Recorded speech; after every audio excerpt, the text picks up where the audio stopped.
Shalom na balandi nyonso ya l'ami de David. Esika nyonso bozali na Kinshasa, na Congo central, Kasai, le deux Kasai, Équateur, Brazzaville, Angola et partout ailleurs. Bandeko nyonso balandaka biso esika nyonso bazali. Topesi bino lisusu mbote. Ozo signaler na bino que lelo présentation esimbami na maboko ya frère Cédric Tchaba. Parce que le frère Eliou a présenté l'émission du enseignement sur la nuit de David a eu un empêchement. Dès que le frère Eliou a annoncé qu'il la fois passée, l'enseignement continue, mais les lots yambi selon les programmes, il a fallu yendate abiso lelo à kolobela biso sur les dépouillements d'Abiatar. Toyambi pour la bino les frères Kovic Sem Tchaba. Frère Kovic, shalom. Shalom, frère Cédric. Et c'est M. Oyambabino dans la nuit de David. Je sais que ça m'a l'émotion parce que dimanche déjà aux annales de ce soir.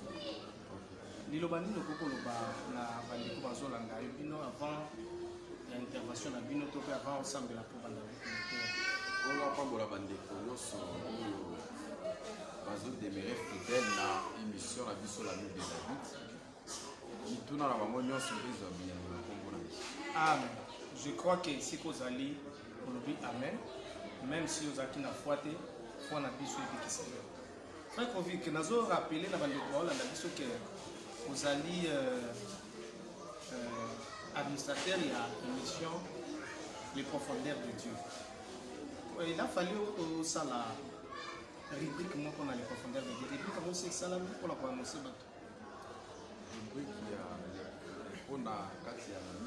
Non, le rubrique mon sur là qui n'a pas passé les profondeurs dans 4 émissions. Une rubrique sur là qui se fait sur Facebook. Et non, mais ça la ok.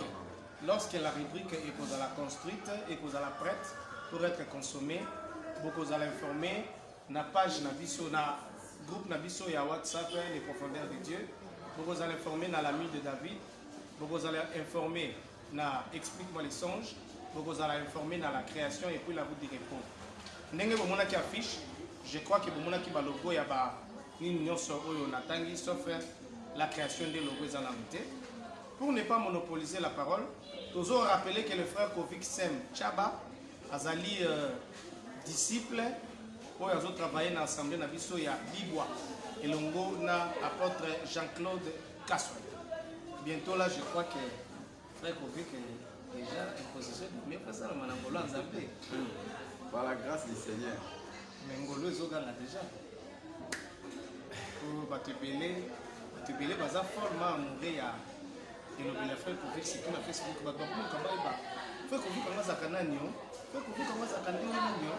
Donc, c'est-à-dire, votre façon de parler, Batubele Baza épaté, que nous avons ça la moulou. Ce qui réellement est naturel au Rwanda, et pour le bénéfice de la mission.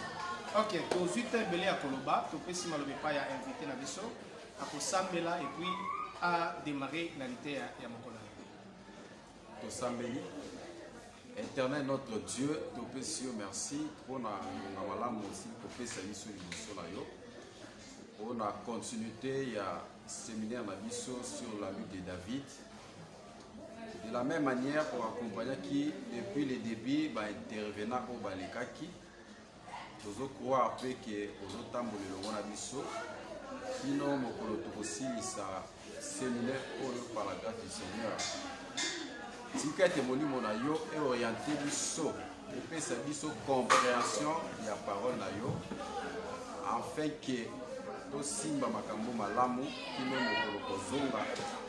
Zanga te kopambola bandeko oyo bazolanda biso na moma oyo ozala favorable mpona moko mpe mosusu na kombo na Yesu Kristo. Amen. Topamboli Nzambe mpona tenir émission na biso lelo sur la mine de David, un séminaire oyo déjà tobandaki. J'espère que le présentateur déjà a talisi biso yango par la grâce du Seigneur. moi mokie concernant sous-thème et Pessamela qui dit sur les dépouillements d'Abiatar. Et voilà, sans plus tarder, nous prenons les Écritures. Frère Cédric a reçu la lecture dans 1 Roi chapitre 2, le verset 26. 1 Roi chapitre 2, les versets 26, nous lisons au nom de Jésus-Christ. Le roi dit ensuite au sacrificateur Abiatar, va-t'en à Anathoth dans tes terres, car tu mérites la mort. Mais je ne te ferai pas mourir aujourd'hui, parce que tu as porté l'arche du Seigneur l'Éternel devant David, mon père. Et parce que tu as eu part à toutes les souffrances de mon père. On va continuer. Voilà, Toko Sukawana, par la grâce du Seigneur. Zambe a fait sa explication na Litangi Poto Tikotanga. Et nous croyons fermement que la Bible ne parle pas, mais ce sont les prédicateurs de Balobisaka Bible. Et c'est pourquoi par la petite grâce au Nkolo à Pessibiso, nous avons appelé pour l'obisa portion Oyo. Parce que ça, l'histoire Moulay, les intervenants dans Bisso Baleka qui déjà, ils ont posté par la grâce du Seigneur. Et Bisso Petozo Ningatoloba Mouké. Et je sais que Malobana Bisso, ils ont tourné autour beaucoup plus. Il y a Adonija, Wazali Moko, il y a Bana et David. Adonija, tu sais bien que Pesa Kibiso forme selon les différents intervenants, Pesa Kibiso forme Adonija, c'est-à-dire Toyebaki Azanani selon les Écritures. Et Tozo Talisa Lissus que Adonija Azozwa portion ya ennemi. Azozwa portion ya ennemi. Tozo benga la bête.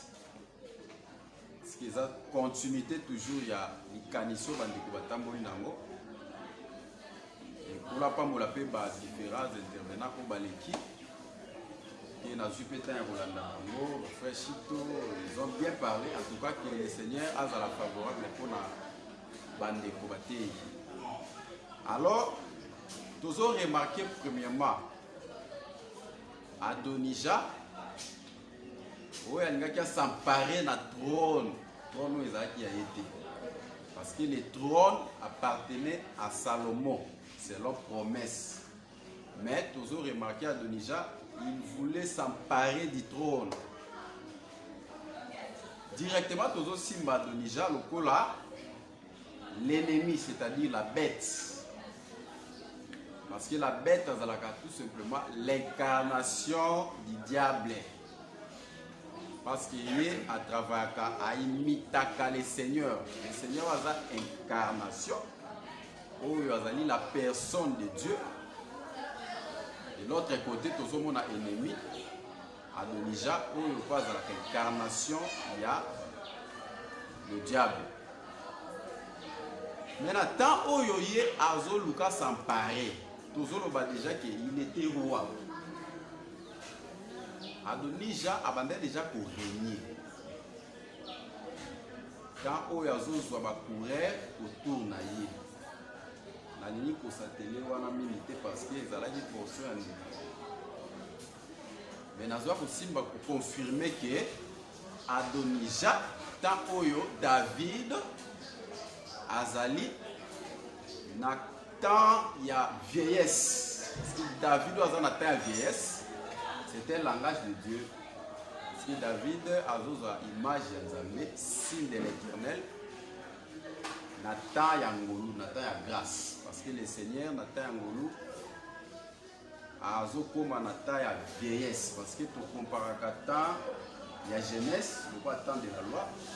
Là où David a Zokoma, comparablement, à Nzambe Nathan Yangolu, par exemple, à Bomaka R. C'est chrétien Zolobaki, Dieu l'a tué. Peut-être aux Zambé, tant exercer le temps de la loi, c'est ça le temps de la jeunesse. Maintenant, David, quand on attend vieillesse, ça c'est la grâce. Maintenant, nous remarquons, c'est le moment où Adonija a exercé déjà royauté naïe. Parce que royauté, ça a été royauté, ça a été en Zambé. Le total, il s'appelle que pendant le temps de la grâce, c'est le temps où le diable a régné. Parce que le mystère de l'iniquité agit déjà. Dans le temps où Tozali a régné. Adonija Bandoloba, je serai roi.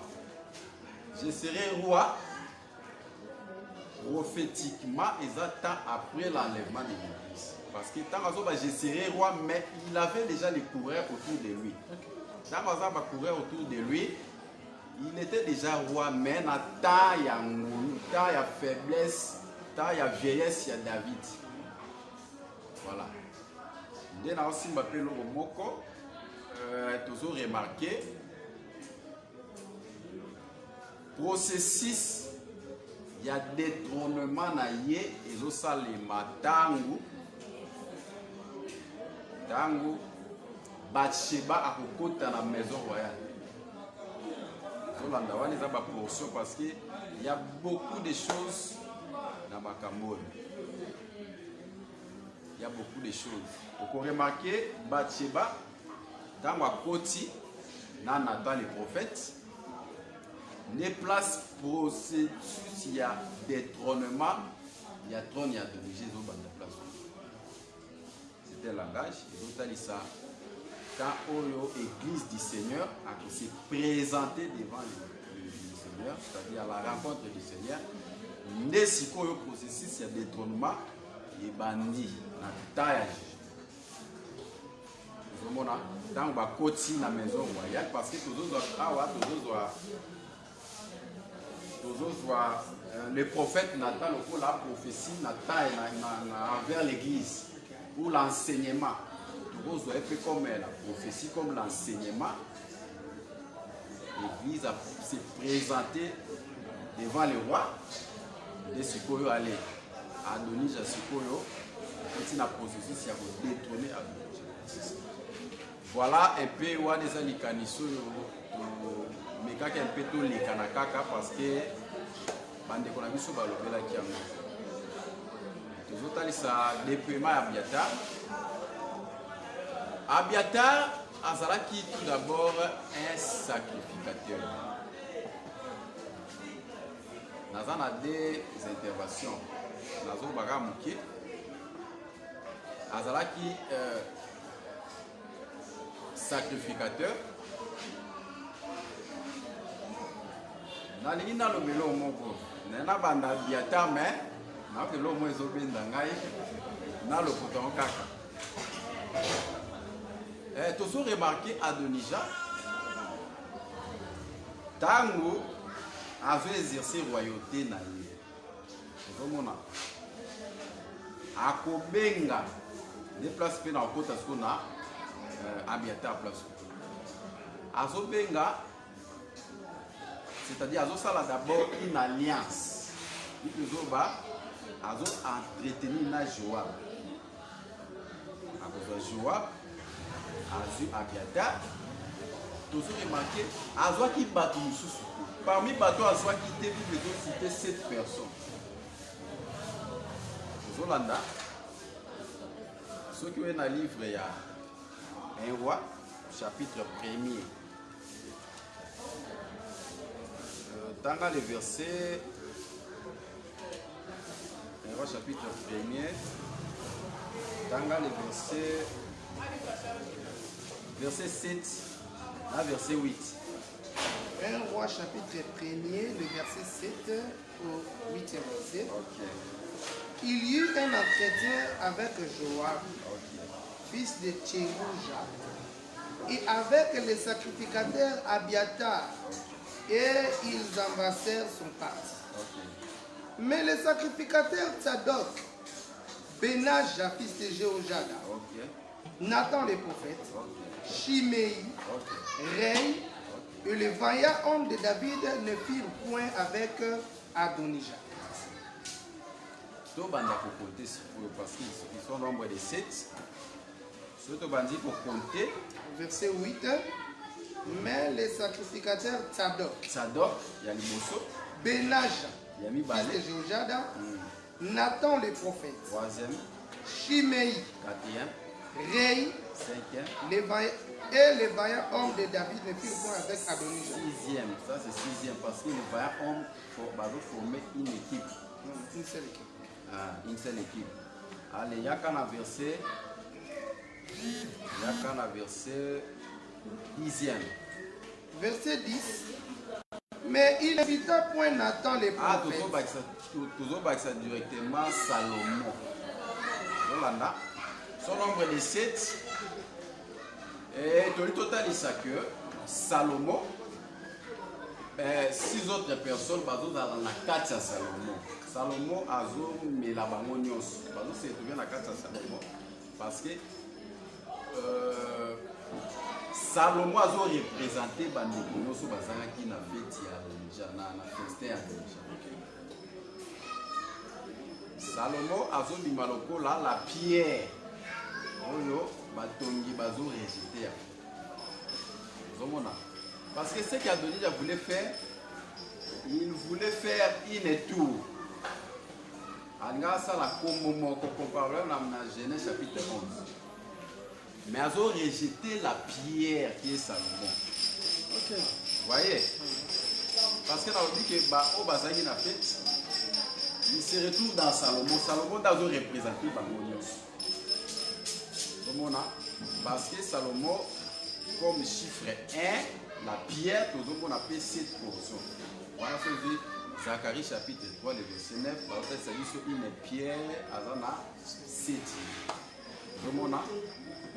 Salomon a la pierre qui est rejetée par ceux qui baptisent. Dans cette pierre, tous les évangiles. Cela veut dire tout simplement ici, quand nous appelle d'une manière dans la connaissance, ici, quand nous la vraie parole, les athées, c'est que Salomon pas athée. Les Essika Adoni Jazo régné. Les Essika Adoni Jazo régné parce que la vraie parole est là. Voilà. Nous avons des passages pour nous ici. Pour ceux qui belé, nous avons aussi Mbappé. Sacrificateur Abiatar. Le fait d'azo embrasser partie Adonijah, na portion d'azo l'obéra. Na aussi on comme étant le diable azo ça il appelle sacerdoce. Azo ça il appelle sacerdoce. Dans les faux. Le diable est autour de lui. Ça n'a pas faux prédicateur. Un faux prédicateur, on a les la présence, il y a Abiatar, la partie naïe. Ils ont là, il y a ce sacerdoce au diable, c'est-à-dire fausse doctrine, faux enseignement. Mais le royaume est athée. Ah, royaume toujours comme Salomon. Absence, il y a Salomon. La festin wana, les autres ça, absence, il y a royaume. Vous voyez.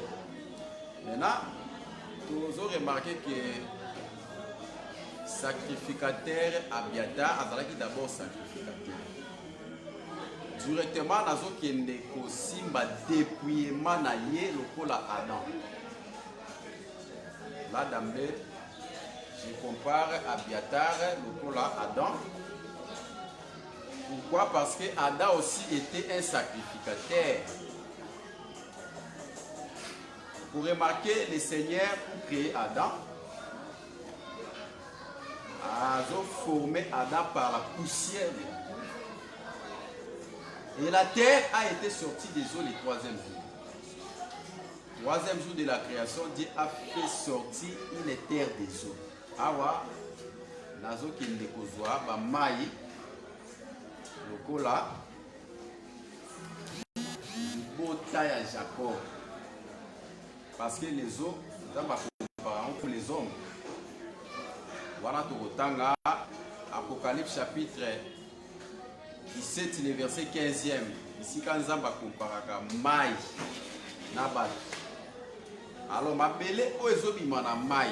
Si ma belle, wana, nga azobenga ngo Lévi. Et le fait azobimana Maï le 3e jour, cela prouve à suffisance que Lévi était le 3e fils de Jacob. Dans la zone, ça va venir dans Maï, Nzambe a tiré Lévi du milieu de ses frères. Azot na kati ya bandeko na ye. Pour mosala ya sacerdoce. Et Nzambe a formé Adam par la poussière de la terre. Ça prouve à l'évidence que Adam était un sacrificateur. Des sacrificateurs. Pour remarquer le Seigneur a zopé ça et le sala il a cultivé. En réalité, le jardin d'Éden, c'était un temple dans lequel le Seigneur a placé Adam pour exercer les sacerdoces. C'est comme ça il faut comprendre ma commis. Parce que dans les Écritures, Zambé a d'une manière difficile. Maintenant, il prend les prédicateurs pour expliciter la pensée de Dieu. Donc, nous comprenons déjà que tous les Abiatar lokola Adam. Tout ça, il va mouvement pour comprendre réellement qu'il est Adam. Adam, image Adam. Maintenant, Adam, sacrificateur qu'il était, parce que sacrificateur, Adam a la dignité. Dignité et où par les vêtements sacerdotaux. Parce que le Seigneur a donné aussi à Adam les vêtements sacerdotaux. C'était l'esprit qu'Adam avait. Adam zaki na molimo. Molimo wana, il lamba pour exercer sacerdoce. On a marqué ça. On a dignité. Mais c'est charge, fonction. Après ces fonctions à ça. Mais nous remarquons Adam va désobéir à Dieu. Désobéissance, il y a Adam né en wana. Abiatar a qui est embrassé parti à Adonija. C'est ça. C'est ça, parce que Dieu parle de plusieurs manières et à plusieurs reprises. Et là, c'est que ça a noté.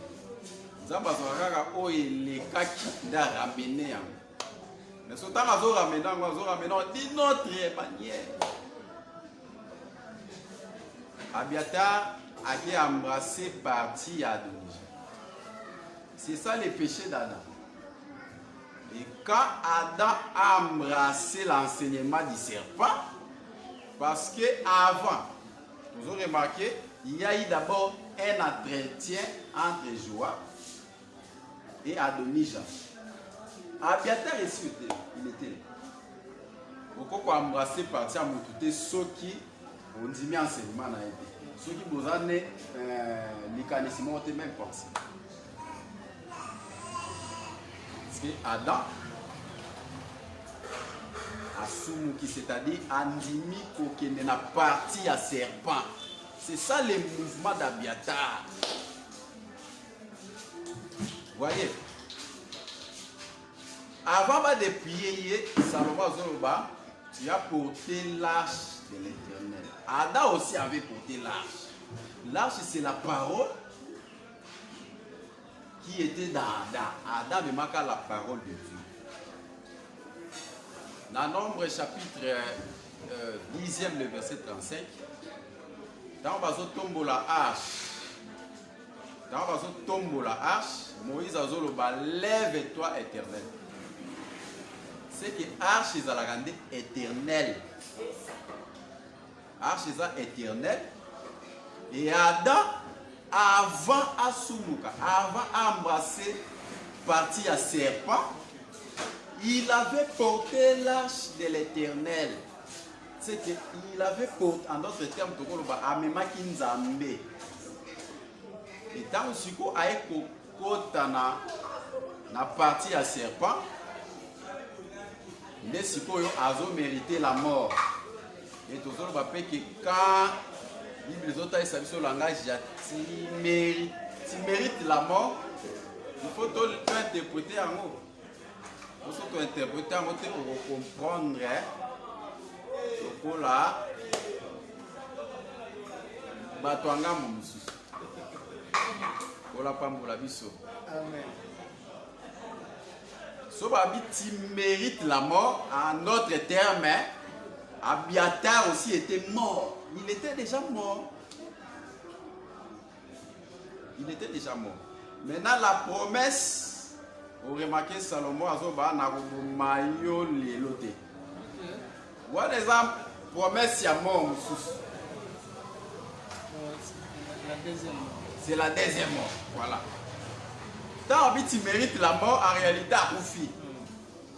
C'est ça le péché au Adam Salaki. Parce que quand Adam a péché, il était mort à Koufi. Mort, ouais, Bando Zélé Liboso, c'était mort Yanzoto. Conformément à Abiatar. Parce que les autres doivent tout simplement Abiatar comme état Adam. Pour évoluer prochainement, total, c'est comme Israël. Et aussi mais le roi sacerdoce lévitique. Vous voyez, quand on a déjà grande ligne, il y a pensé tout le temps. Israël a rappelé un autre Adam. De la même manière, Adam a tué dans le jardin. Nzambe pas zoa Israël a tué dans la terre promise, Canaan.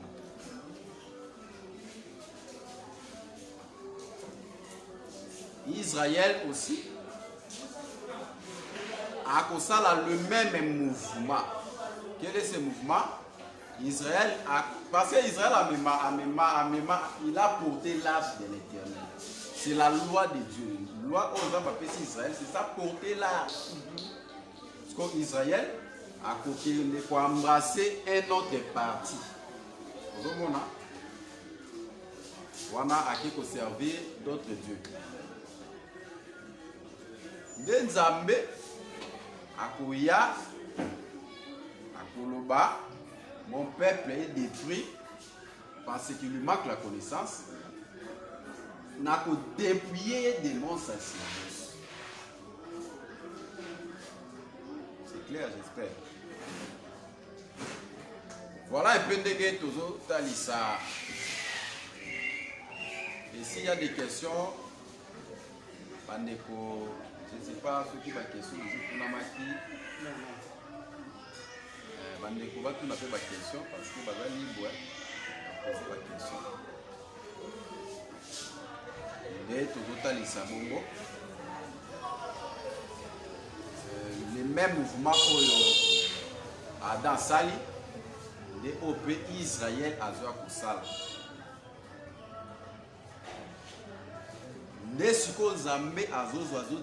Parce que Dieu a dépouillé Adam par le fait qu'il a vu molimo à l'ongolia. Parce que l'écriture est là, mon esprit ne restera pas toujours dans l'homme.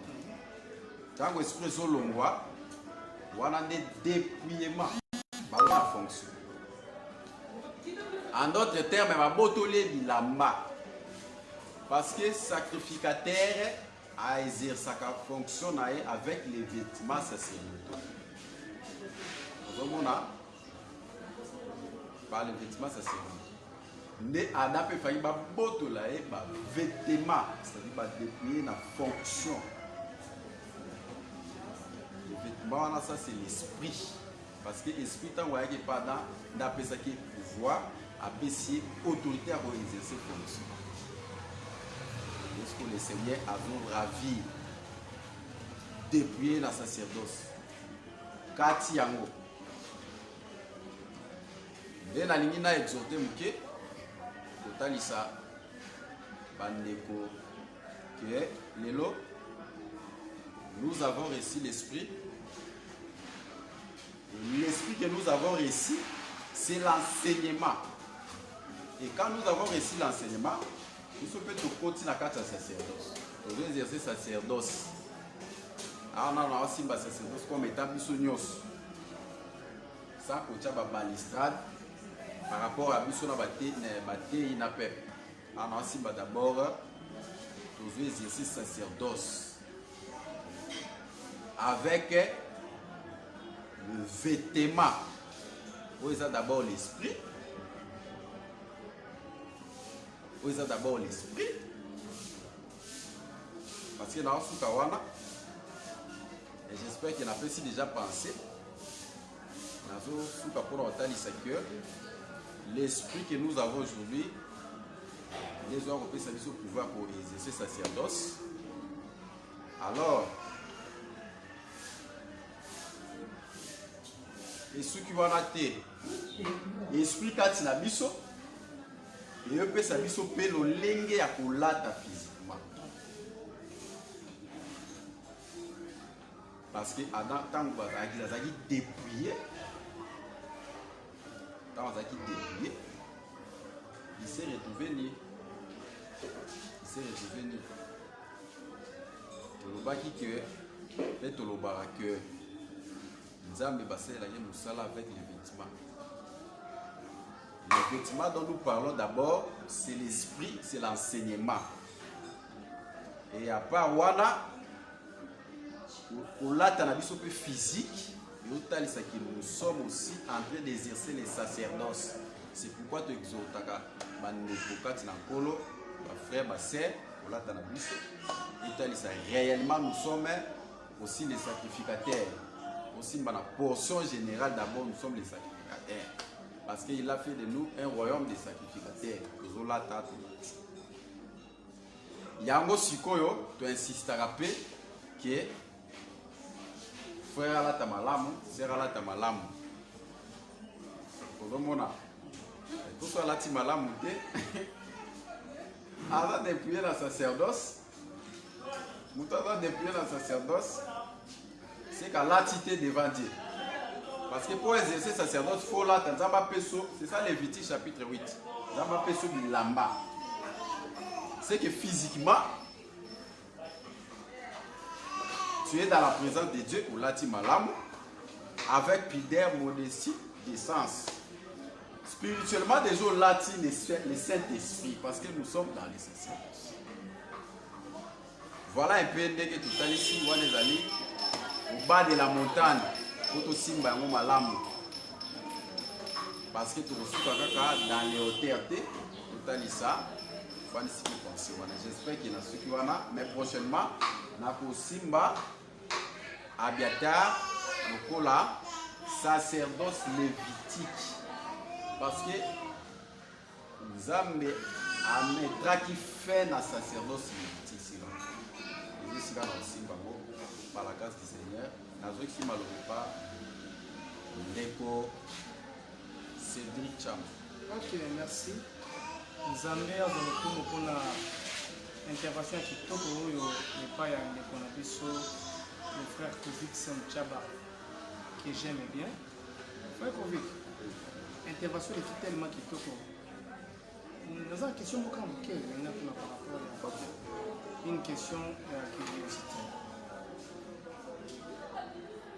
Par rapport à ce qui s'est dit, l'écriture et lobby et les femmes, va s'habiller d'une manière décente avec un pudeur et modestie. Mais ma frère, mon soeur, vu que l'écriture va faire des arrêts, c'est que l'écriture va faire des arrêts. On va l'enlever, on va passer avec l'écriture. C'est-à-dire, son frère, on l'a avec pudeur et modestie. Alors, l'écriture, quand on par rapport à ma sœur. Merci beaucoup. Total ici, premièrement, tant que nous avons à mon sœur, en réalité, sœur à la Katia Mobali, Katia frère. Ils ont quoi Adam, au Katina et Eva Zubi. Nous avons quoi réellement? L'écriture sur le baquet, nous devons nous vêtir d'une manière décente avec des modesties. Et ils allaient écrire. Que ce soit frère, que ce soit sœur. Parce que na pensée en Nzambe, il ne sait aza nous autres ya frère, na pensée en Nzambe. L'écriture nous simba bango nyonso eza elobeli ya nzambe eza lokola en ce qui concerne les dons spirituels apôtre Paul alobaka frère sert akoloba te batangi kaka frère c'est biso ba dons spirituels etali biso te non eza elobeli ya nzambe Dieu c'est un sage alors pour ce qui est des dons spirituels frère sert pas wana tant alobi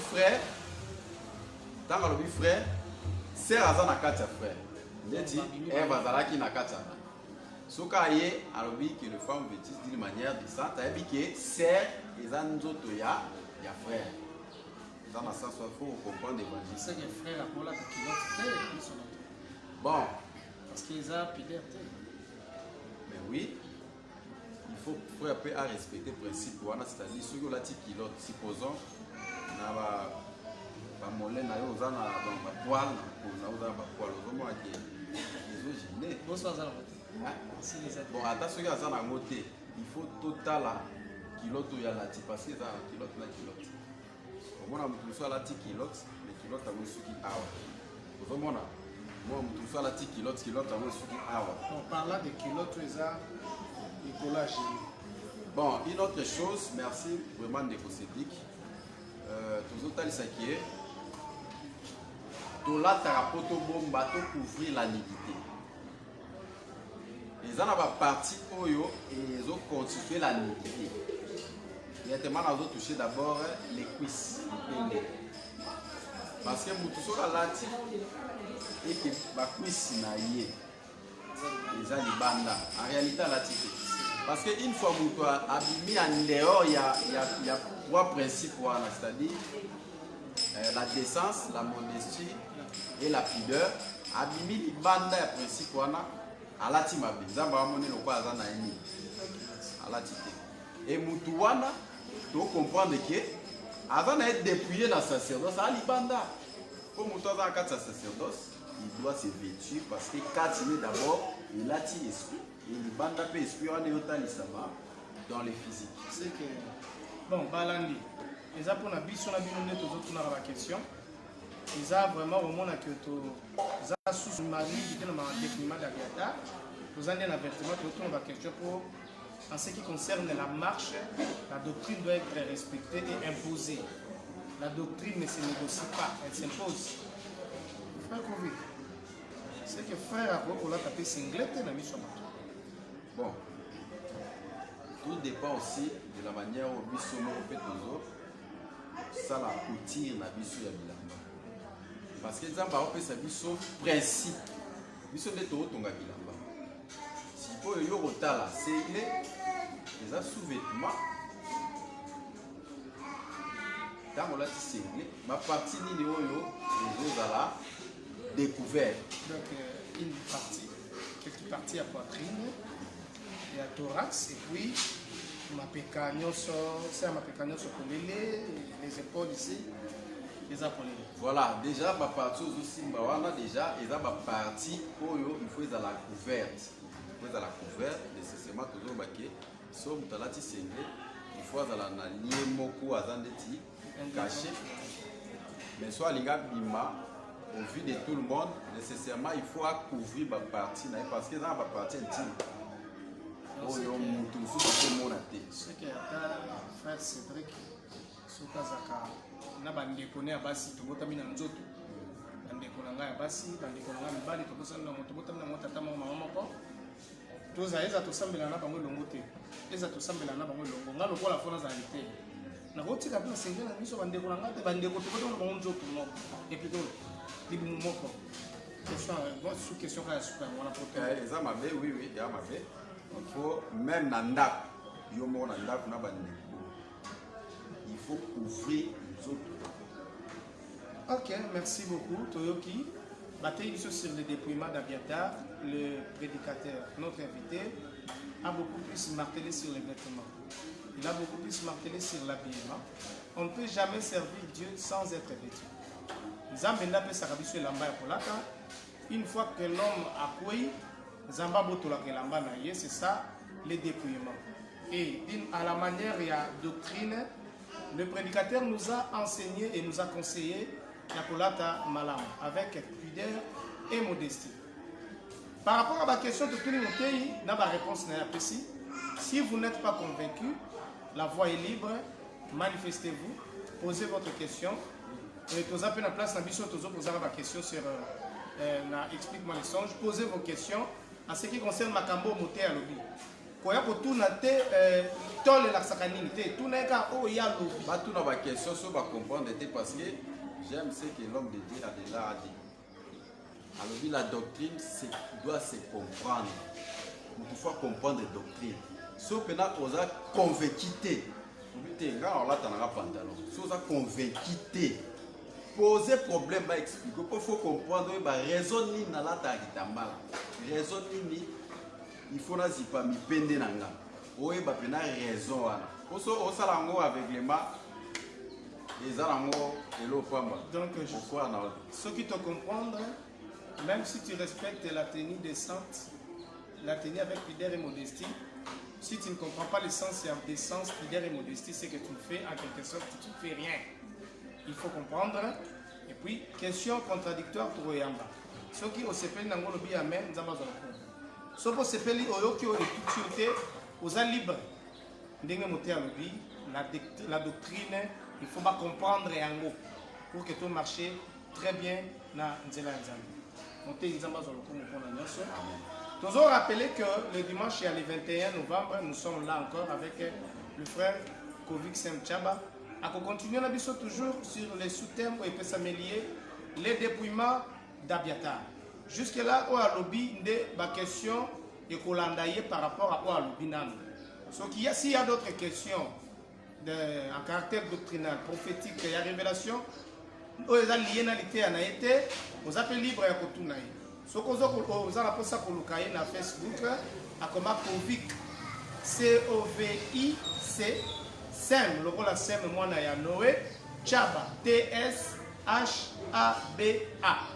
Pour Kotunaï, ma question, je crois qu'à répondre, il y a 4 6 pour l'allier. Ndenge pe tozoko ba soki ba question za pona ba intervenant nyonso balekaki botu na ba question ba science ba réponse ekoza to mandaki na losambo moté azo sambela pona biso moté yoko sambela pona biso bandeko ba na biso en direct ba na biso na 2090 na Facebook ata ozala na maladie 2090 na ba ona ba bota mite muko kaka ba tala prière ko lobiko elanga ba musika ba Éternel Dieu, nous te merci de nous accompagner par ton esprit.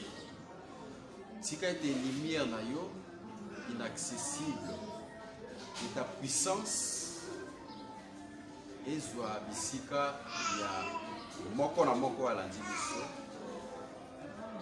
Ndenge ndiko Cédric alobi nazo engagé par le nom du Seigneur Jésus-Christ. O éloigner mosika ya ba oyo nyonso bakolanda vidéo oyo na ba année oyo ezoya liboso. Seigneur, o éloigner mosika na bango la mort et la maladie na kombo na Yesu. Pour bandeko oyo balandi biso Seigneur, yonde osilisaka kolela, yonde opesaka solution na ba problème nyonso. C'est pourquoi je t'engage par le nom du Seigneur.